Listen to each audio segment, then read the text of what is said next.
চারিদিকে কত কিছু ঘটছে, মুখে মুখে ঘটনা যা রটছে,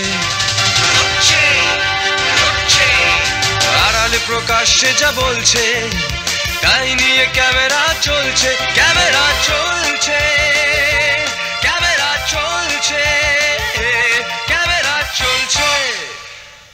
দক্ষিণ কলকাতায় দেবদত্তা সাহিত্য পত্রিকার অষ্টম পুজো সংখ্যা ও সোনাই পত্রিকার আনুষ্ঠানিক প্রকাশ হয়। বই প্রকাশ উপলক্ষে সাংস্কৃতিক অনুষ্ঠানের আয়োজন করা হয়। আমাদের দেবদত্তা থেকে একটি শিশু পাঠ্যপুস্তক আজকে প্রকাশ হলো, সোনাই। সোনাই এটা দ্বিতীয় খণ্ড। আমার শিশুদের জন্য ভালো থাকে, সকলের আশীর্বাদ পাবো তাদের জন্যই এই পত্রিকা। এবং দিদিরা সকলেই লিখেছেন এবং অনেক গুরুকুল একটা রয়েছে বইটির মধ্যে, যা যা ওনারা শেখাবেন আমার বাচ্চারা নিশ্চয়ই ভালো শিখবে। আপনাদের কাছে এই আশীর্বাদ যে আজকের এই বইটি যারা প্রকাশ করলেন, উন্মোচন করলেন, তারা প্রথম গ্রহণ করবেন, এইটুকু প্রার্থনা। মুখোপাধ্যায়, কমল মুখোপাধ্যায় আমাদের পেনের মেম্বার ছিলেন। দাদারা দুজনেই চলে গেছেন, কিন্তু অদ্ভুতভাবে আমাকে একদিন বলেছিলেন, তোমার সোনাই পত্রিকাটা খুব ভালো হয়েছে, তোমার ছেলেমেয়েরা লিখেছে, এঁকেছে, খুব সুন্দর হয়েছে, কিন্তু বড়দের কিছু তো শেখানোর আছে ওদেরকে, তার জন্য আমরাও লিখি বলো। আমি হ্যাঁ নিশ্চয়ই লিখুন, দাদারা তারা দিন। তো সেই মুহূর্তে আমি অসুস্থ থাকার নানান কারণে বইটি প্রকাশ হয়নি, কিন্তু দাদারা চলে গেলেও আমার মনে হয় না চলে গেছেন। শ্যামলদা আমাকে নিয়ে লিখেছেন, শ্যামলদার মতো মানুষ, মানে আমি আর শিলিঙ্গ পত্রিকার স্টলেই আমার দেবদত্তা চিরদিন থেকেছে। সেই জন্য আমি মানে আজকে এই বইটি মানে দিদি জিজ্ঞেস করলে সত্যি সত্যি শ্যামলদা কমলদার লেখাও আছে যে মানুষগুলো নেই, কিন্তু ওনাদেরকে বাঁচিয়ে রাখার এইটুকু আমার চেষ্টা, যে ওনারা আমার মধ্যে আমার কাছে রয়েছে। আর দিদি আপনি যখন বলছেন গানটার কথা শুনে আমার, আর এই প্রচ্ছদটাও আমাদের এই মেয়ে পৌলমী চক্রবর্তী ভীষণ ভালো আঁকে, আমার দুটোরই মেয়ে।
চলে যায় তবু যেতে দিতে হয়। পড়ে থাকে বিশাল স্কুলের মাঠ, অঙ্কের ক্লাস, হরি দিদিমণির কানমোলা, শুয়ে থাকে মেঠো রোদ্দুর ঘাসের ওপর নিবিড় সজ্জায়। চঞ্চল ঘাস হরিণের মতো কোলাহল ঘিরে থাকে ব্ল্যাকবোর্ড, চক, ডাস্টার, পেন, পেন্সিল, ইরেজারে। হাতে লেখা খাতায় কুমার দিদিমণি লিখে দেন খুব সুন্দর।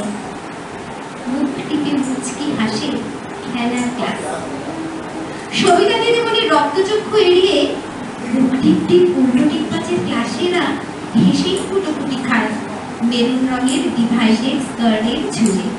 মুখ বুঝে থাকতে থাকতে একদিন চেয়ার টেবিল কথা শুরু করে। চেয়ার বলে, ঠায় দাঁড়িয়ে গোড়ালি পাথর, চলো একটু হেঁটে আসি। টেবিল বলল, বোকা বোকা কথা। কেন? মানুষ দুই পায়ে পৃথিবী কাঁপাচ্ছে, আমরা দুজোড়া পা নিয়ে স্থবির পড়ে থাকবো? চেষ্টায় কি না হয়। চুপ, আসতে বলো। আমাদের দেখা দেখি দুনিয়ার সব চেয়ার টেবিল হাঁটতে আরম্ভ করলে মানুষ ভূতের উপদ্রব ভেবে দৌড়াদৌড়ি শুরু করে দেবে, একটা আরেকটার ঘাড়ে পড়ে পদপিষ্ট হয়ে মরবে। চেয়ার বলল, তোমার দরদ তো দেখছি মানুষের প্রতি মরে গিয়েও যায়নি। মনে নেই কিভাবে কুঠার ঘায়ে তাজা প্রাণ হত্যা করে জড়ো বানিয়ে রেখেছে আমাদের?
একাডেমি অফ ফাইন আর্টসের নিউ সাউথ গ্যালারিতে the Indian society of oriental art তাদের বার্ষিক শিল্প প্রদর্শনীর আয়োজন করেছিল।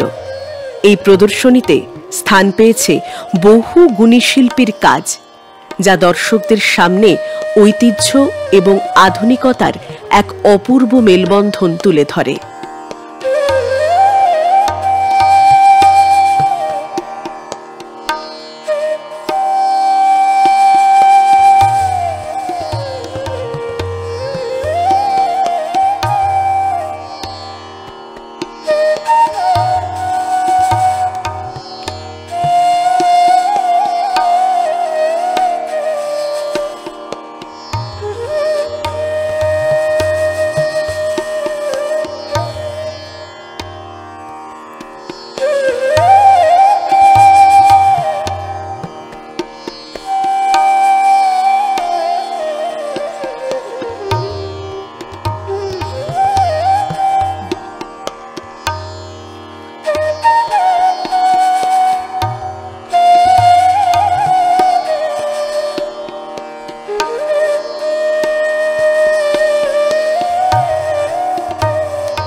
প্রতিষ্ঠানের প্রেসিডেন্ট ডক্টর গৌতম চ্যাটার্জি জানালেন, Indian society of oriental art 1907 সালে অবনীন্দ্রনাথ ঠাকুর এবং গগনেন্দ্রনাথ ঠাকুর প্রতিষ্ঠা করেছিলেন।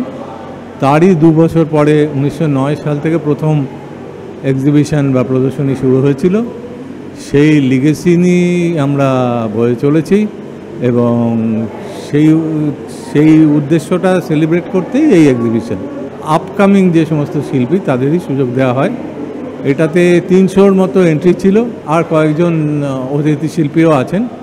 প্রধানত সব রকম মিডিয়ামের কাজই এখানে রয়েছে। এটা একদমই নন কমার্শিয়াল একটা এফার্ট।